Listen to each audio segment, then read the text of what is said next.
구약성경 사무엘상 16장 1절 말씀을 보도록 하겠습니다. 앞에 화면을 보고 단절 읽도록 합니다. 시작.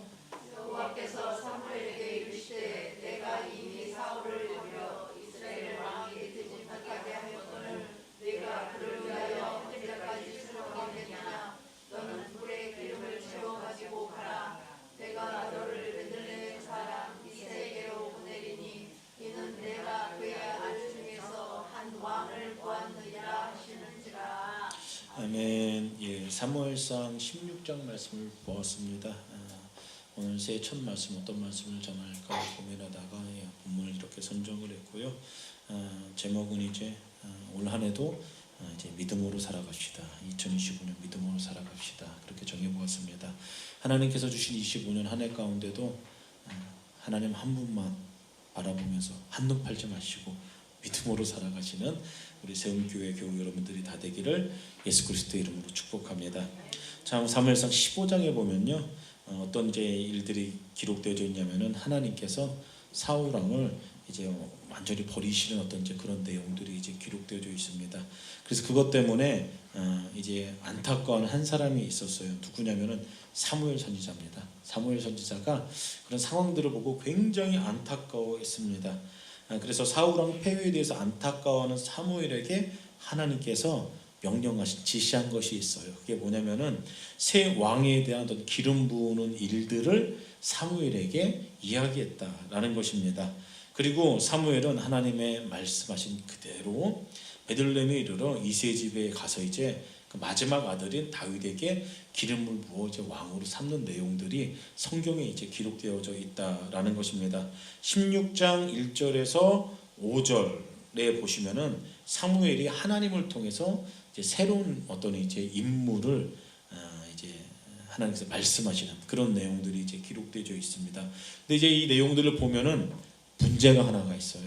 문제가 하나가 있습니다. 하나님께서 뭔가를 말씀하시는 건 좋은데 가만히 살펴보면 이제 뭔가 문제가 있다라는 것입니다. 누구 때문입니까? 사울 왕 때문이에요. 사울 왕이 아직까지 왕위에 있었어요. 왕위가 하나님께서 사울 왕은 아니야 라고 이렇게 말씀하셨긴 하셨지만 실질적으로 사울은 아직까지 왕위에 있었습니다. 그리고 이 기간이 꽤 깁니다. 사울이 왕위에 있었기 때문에 사울 대신에 다른 사람을 기름을 부어 왕으로 세운다는 그런 행위를 하는 것 자체가 굉장히 위험한 일이었다는 것입니다. 왜요? 아직까지 사람을 살리기도 죽이기도 하는 그런 권력의 권세가 누구한테 있어요? 사울 왕한테 시퍼렇게 살아있기 때문이에요. 사울은 그만한 힘이 아직 있었습니다. 그런 상황에서 다른 사람에게 기름을 부어서 왕으로 삼는 어떤 그런 일을 좀 했으면 좋겠다라고 하는 것은 이제 사울 왕의 입장에서는 영모고 반역입니다. 그리고 그 결과가 뭐예요? 죄값이 뭡니까? 그건 죽음이에요, 죽음. 사무엘은 여러분 신앙의 거장입니다. 그렇지 않습니까?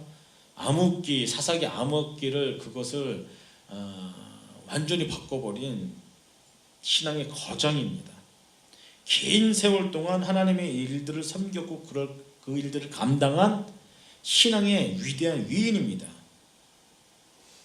그럼에도 불구하고 오늘 본문을 보니까 사무엘의 인간적인 모습 또한 우리가 살펴볼 수 있다라는 것입니다. 2절을 보십시오. 사무엘이 이르되 내가 어찌 갈 수 있으리까? 사울이 들으면 나를 죽이리이다. 이게 하나님께서 말씀하신 것에 대한 사무엘의 대답입니다. 하나님께서 말씀하신 거 잘 알겠습니다. 그런데 내가 그렇게 하면 저 죽어요. 사울 왕한테. 현실적인 문제를 얘기하는 거예요, 지금요. 현실적인 문제. 사무엘이 이게 두려운 것입니다. 걱정이 된 것이에요. 그것을 이제 모습을 보시자 하나님께서는 그대로 따랐으면 좋겠다. 말씀대로 이제 행할 것을 명하시면서 누구에게 기름 부을 것인지 알려주겠다고 그렇게 말씀하세요. 여러분, 이 본문을 보면서 하나님께서 뭔가를 우리에게 요청하고 요구하실 때가 분명히 있습니다. 그럴 때 따라오는 이제 위험이 분명히 있다라는 것입니다. 그런데 하나님의 관점으로는 아무것도 아니라는 것입니다. 오늘 본문도 마찬가지예요. 우리 인생 여정의 삶의 여정 가운데 경험되는 그 모든 일도 하나님께서 보시는 관점으로는 아무것도 아닐 수도 있다는 것이에요. 이세 집에 제사를 들어가는 과정 가운데 생길 수 있는 모든 어려움과 문제도 하나님께서 이미 다 알고 계셨습니다. 그렇기에 사무엘이 할 수 있는 것은 단 한 가지였어요.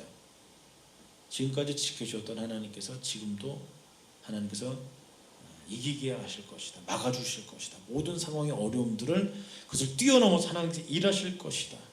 그것을 신뢰하는 것밖에 없다라는 것입니다. 이 시대를 살아가는 신앙인들도 마찬가지라는 것입니다. 우리의 인생에서도 인간적인 기준으로 봤을 때 하나님을 따라가야만 마땅한데 내가 그렇게 하나님의 말씀을 따라 순종하고 따라간다라면 뭔가 문제가 생길 부분이 많아요. 걸림돌이 되고 그런 일들이 종종 있다라는 것입니다. 보십시오. 위대한 사사 사무엘조차도 야 내가 이거 하나님의 말씀에 순종해서 내가 그대로 한다라면은 저 죽을지도 모르겠다. 그런 판단이 선 거예요. 하나님이 말씀하는 거죠. 하나님 저 그럼 죽어요. 따르는 위험이 분명히 있어서 걱정을 하는 것이죠. 사무엘조차도 그랬습니다. 근데 우리들이 어떻게 했어요? 여러분 누구나 그런데 다 두려움이 있는 법이라는 것입니다. 사무엘에게도 그렇고 우리에게도 여러분 순간순간마다 두려울 수 있다라는 것이에요. 예수님조차도 두려우셨던 분입니다. 예수님조차도 십자가를 지시기 전에 두려워하시는 모습을 우리는 성경을 통해서 발견할 수 있습니다. 그래서 이 잔 좀 옮겨주십시오. 이 잔 좀 옮겨주십시오. 죽음을 앞두고 너무 두려워서 그렇게 기도하는 예수님의 모습을 우리는 찾아볼 수 있다는 것이 왜요? 죽음에 대한 두려움 때문입니다. 고난에 대한 고통에 대한 그런 두려움이 예수님 안에 있었다라는 것입니다. 그래서 여러분 우리의 삶의 자리에서 신앙의 여정에서 하나님께서 우리에게 강하게 무엇던가를 말씀하시고 마음을 주기 시작했을 때 상황 때문에 걱정하고 두려워하는 그런 감정 자체가 사실상 잘못된 것은 아니라는 것입니다. 당연히 느끼는 것이에요. 사무엘도 그런 두려움의 감정을 느꼈고 예수님조차도 그런 두려움의 감정을 느꼈다라는 것입니다. 상황 때문에 걱정하는 두려움 그 감정 자체는 여러분 인간이라면 당연히 느끼는 것이요. 잘못됐다는 것이 아니라 그런데 그런 감정조차도 하나님께서는 나한테 맡겨라. 나한테 맡겨라. 그런 자세가 요구된다라는 것이 하나님께 모두 맡길 수 있는 자세가 요청되고 요구되어진다라는 것입니다. 하나님께서는 다 모든 걸 아시는 분이세요. 그리고 그 두려움을 하나하나 세밀하게 다 이해하시는 분이십니다. 누구나 다 그런 두려움을 가질 수가 있어요. 근데 그 두려움을 뛰어넘어서 나만 바라봐라. 내가 원하는 그 길을 가졌으면 좋겠다. 하나님의 말씀하심에 순종하면서 맡길 수 있는 자세를 다시 한번 우리에게 요청하신다라는 것이에요. 우리는 그렇게 배우는 것입니다. 그렇지 않습니까? 그것이 뭐예요? 신앙의 훈련을 하는 것이죠. 그래서 신앙은 여러분 다른 게 아닙니다. 늘 배워가는 거예요. 늘 훈련하는 거예요. 그 과정 가운데 하나님의 일하심을 우리는 목도하는 것입니다. 그게 신앙이라는 것이에요. 그게 믿음 있는 사람들이 가지는 어떤 그런 동기와 태도라는 것입니다. 3절 말씀을 보면은 여러분 하나님께서 자신을 위해서 너가 좀 이랬으면 좋겠다. 그렇게 말씀합니다. 이새를 제사에 청하라. 내가 내게 행할 일을 가르치리니 내가 내게 알게 하는 자에게 나를 위하여 기름을 부을지니라. 너 이렇게 해줬으면 좋겠다. 그리고 요청하시죠.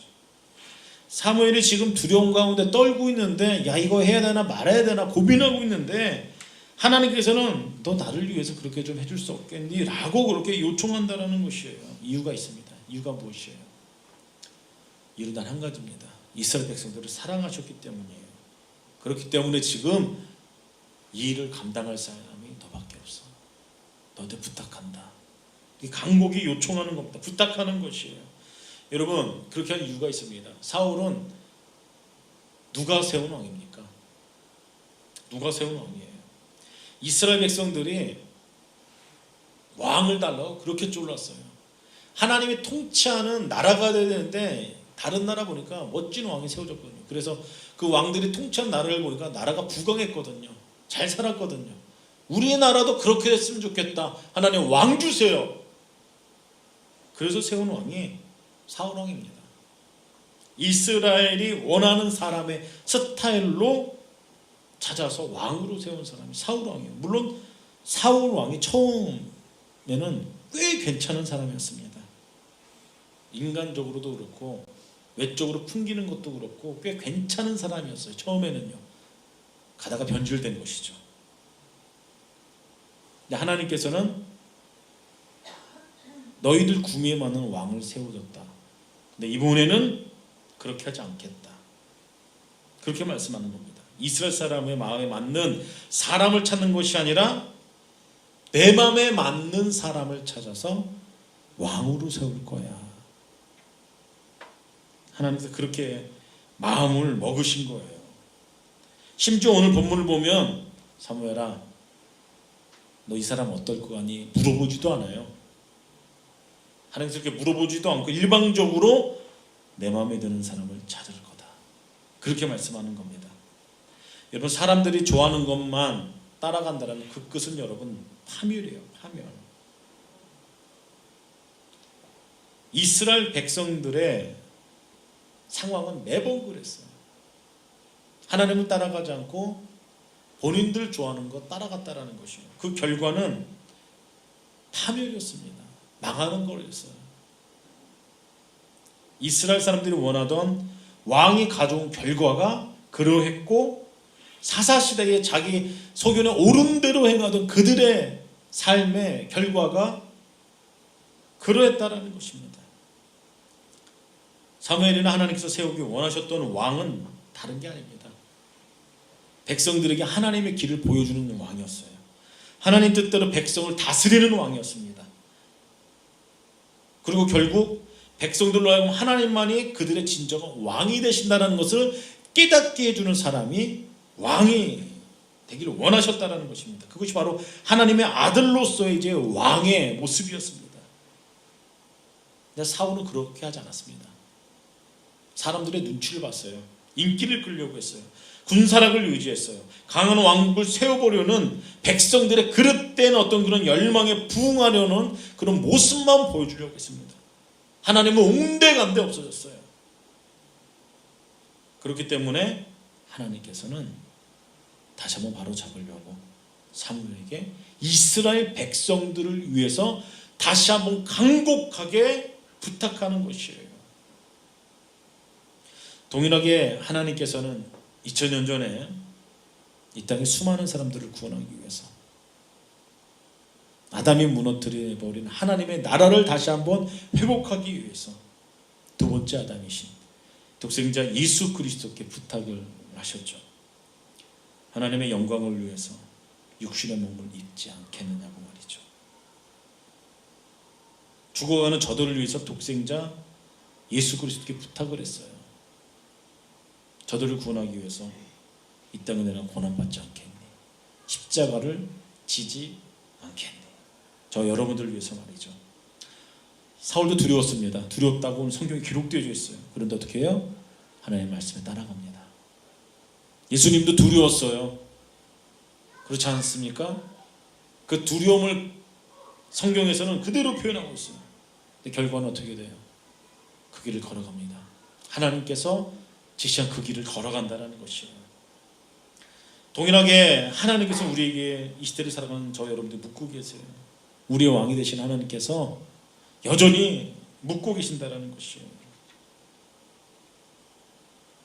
그리고 그 하나님께서 말씀하신 그 상황은 우리 가운데 때로는 두려움을 갖다 줄 수가 있습니다. 하나님께서 말씀하세요. 그 모든 것을 뛰어넘어 나의 길을 걸어갈 수 있겠니? 라고 말이죠.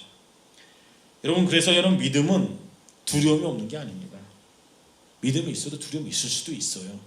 아니 있습니다. 그런데 그것과 싸워서 제가 이 길을 걸어갈게요 결단하고 믿음의 길을 한 걸음 한 걸음 떼는 게 여러분 믿음이 있다라는 것입니다. 휴 미실디라는 박사가 인간에 대한 이제 두려움에 대해서 연구했다고 합니다. 그 결과가 뭐냐면은 인간은 태어날 때부터 세 가지의 두려움에 이제 형성된다고 그래요. 첫 번째는 이제 떨어지는 두려움이라고 합니다. 어머니 뱃속에서 이제 편하게 있다가 갑자기 이제 떨어지는 것 아니겠습니까? 그래서 이게 점점점 자라면서 우리 안에 어떠한 이제 감정으로 연결되냐면은 실패에 대한 두려움, 뜻하지 않은 사고에 대한 사건에 대한 두려움과 연결되어진다고 해요. 두 번째는 이제 큰 소리에 대한 두려움입니다. 어머니 뱃속은 이제 아늑하고 조용히 있습니다. 근데 나오는 순간 여러 가지 이제 세상의 소리들이 있겠지 않습니까? 시끄럽겠죠. 그래서 두려움이 생기는 것입니다. 이 두려움은 이제 자라나가면서 이제 비판의 소리나 폭력 그런 것과 이제 두려움, 그런 것에 대한 두려움과 연결이 되어진다고 그래요. 마지막으로 이제 버려지는 두려움입니다. 어머니 뱃속으로부터 이제 의지할 데 없는 그런 이제 상황으로 이제 내버려진다는 이제 두려움이죠. 이게 사람이 가지고 있는 내적인 두려움, 가장 큰 두려움인데 이것은 이제 고독에 대한 두려움, 헤어지는 이별에 관한 두려움, 미래에 대한 두려움, 궁극적으로 죽음에 대한 두려움과 연결되어진다는 거. 이 모든 이제 세 가지의 이제 두려움이 태어날 때부터 우리가 이제 가지고 있는 그런 두려움이라는 것이에요. 그러니 여러분, 사람은 이런 두려움과 평생 싸워야 되는 연약한 존재입니다. 그래서 여러분, 성경을 보면 믿음의 거장들이 있어요. 믿음의 조상들이 사실상 다 100% 신뢰하고 믿기 때문에 확신을 가지고 움직인 것이 아니라는 것이에요. 두려운 상황 속에서도 하나님께서 말씀하셨기 때문에 움직이는 것입니다. 싸워나가는 것이에요. 100% 확신이 들 때까지, 믿음이 생길 때까지 기다리는 것이 아니라 50%의 확신만, 아니 그런 확신이 없을지라도 이게 하나님의 길이라면 걸어가는 거예요. 따라가는 거예요. 그럼 하나님께서 이 기름을 주세요. 삶으로 보여주는 그런 진짜 믿음을 보여준다면 하나님께서 우리 가운데에 두려움이 있을지라도 일하신다는 것입니다. 새 일을 행하신다는 것이에요. 진짜 믿음은 하나님의 살아계심을 보여주며 그 믿음을 보일 때 세상은 꼼짝 못한다는 것입니다. 여러분, 성도들이, 하나님의 백성들이 세상을 압도할 수 있는 방법은 뭐냐면은 행동으로 보여주는 진짜 믿음을 보여주는 것입니다. 그 믿음을 보여주기 시작할 때 세상을 압도할 수 있다는 것이에요. 결정적인 순간에 내가 모든 것을 다 잃을지 난 하나님만 높이겠다. 이 길을 내가 걸어가겠다. 그리고 믿음의 길을 걸어갈 때, 하나님의 말씀에 순복할 때 온 세상을 압도하는 하나님의 영광을 하나님의 백성이 목도한다는 것입니다. 그래서 여러분, 믿음이란 무엇인가? 믿음으로 산다는 건 무엇인가? 다시 한번 정의하자면은, 믿음은 하나님을 만나고 내가 예수님을 만나고 난 다음에 내 삶의 우선순위가 바뀌는 게, 여러분, 이것이 믿음입니다. 삶의 우선순위가 바뀌면은 이제까지 내가 인간적으로 집착했던 것들이 있습니다. 의지했던 것들이 있어. 그거 다 내려놓고 예수님만 따라가는, 하나님만 따라가는, 그 길만 걸어가는 새로운 삶을 살기 시작합니다. 돈과 소유에 집착이 많았던 사람들이 있어요. 성경에 보니까 야곱이 그랬습니다. 야복강에서 하나님을 만났습니다. 그 뒤로 형한테 돌아가죠. 두려웠어요.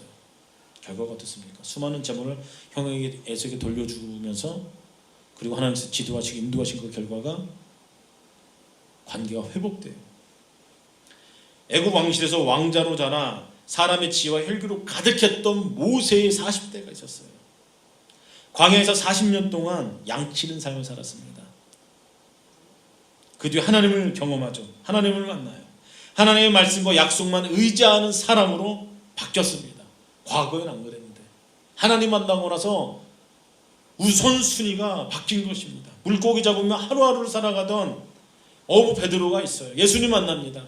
그물을 다 던져버리고 예수님만 따릅니다. 사람 낚는 어부가 됐다는, 삶의 우선순위가 바뀌어서 그래요. 사람의 율법과 자기의 의로 스데반을 죽이는데 증인이 되었던 바울이 있습니다. 부활하신 예수님을 다메섹에서 만나게 돼요. 삶의 우선순위가 완전히 바뀌어요.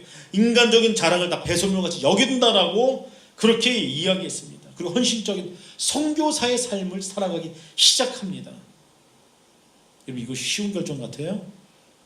아니요. 절대로 쉬운 결정이 아닙니다. 그런데 그들은 그렇게 했습니다. 왜요? 정말 가치 있는 그분을 만났기 때문에, 정말 아름다운 그분을 만났기 때문에. 그래서 삶의 우선순위가 그래서 믿음은 여러분, 내 삶의 우선순위가 바뀌는 겁니다. 순종은 누가 하느냐? 우선순위가 바뀐 사람이 하는 겁니다. 그러니까 두려워도 하는 거예요. 힘들어도 하는 거예요. 그 길을 걸어가는 거예요. 왜요? 삶의 우선순위가 바뀌었기 때문에. 2025년을 하나님께서 우리에게 주셨습니다. 이 순간 이 시점에서 우리 다시 한번 점검해보고 오늘 새해를 살아갔으면 좋겠습니다. 우리의 삶의 우선순위는 바뀌었는가? 여러분, 돈을 믿으면 돈이 가장 우리 인생의 우선순위가 되는 겁니다. 힘을 믿으면은 힘이 우리 인생의 가장 우선순위가 되는, 그래서 그것을 키우기 위해서, 불리기 위해서 노력한다는 것, 모든 것을 쏟아붓는다는 것입니다. 우선순위가 바뀌지 않았다라면은 우리들의 믿음을 점검해 봐야 된다는 것이에요. 예수님을 믿으면은 예수님의 삶의 우선순위에서 가장 첫 번째가 되어야 돼요. 오순절에 성령이 12사도를 비롯한 기도하고 있던 모든 사람들에게 임합니다. 그들에게 권한이 임해요. 능력이 임해요. 주어진 권한과 능력이 부어지는 것은 오직 성령의 역사로만 가능한 것이죠. 그들이 성령을 경험하고 난 다음에 그들이 전한 말씀을 통해서 수많은 사람들이 예수님을 만나기 시작합니다. 예수님을 고백하기 시작해요. 그들은 공동체를 이룹니다. 함께 배고 함께 교제하고 먹고 기도하기 시작합니다. 성령의 권능이 드러나기 시작해서 그들은 하나님 한 분만을 경외하는 인생을 살아가기 시작했다는 것이죠. 삶이 완전히 변한, 우선순위가 완전히 바뀐 것이죠. 성령을 경험한, 성령의 임재를 경험한 그 사람들은 우선순위가 완전히 바뀌었어요. 그것이 초대교회의 모습이었다는 것입니다. 그리고 하나님의 뜻을 더 중요하게 여기면서 삶을 살아갔다는 것이에요. 말씀을 정리합니다. 25년을 주셨어요. 우선순위가 하나님 한 분만인 그런 한 해가 되기를, 믿음으로 살아가는 한 해가 되기를, 승리하시는 여러분들이 되기를 예수 그리스도의 이름으로 축복합니다. 시간 함께 기도하는 시간 갖도록 하겠습니다. 하나님, 새해를 주셨습니다. 새해도 믿음으로